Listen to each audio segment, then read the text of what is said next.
Hi guys, welcome to my YouTube channel Telugu life tiles.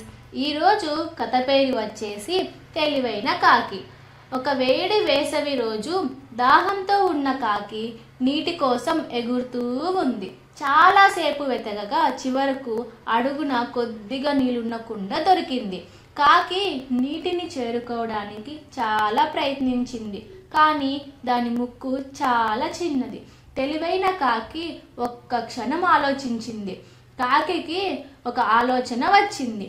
చిన్న చిన్న గులకరాళ్లను ఒక్కొక్కటిగా తీసుకొని కుండలో వేసింది.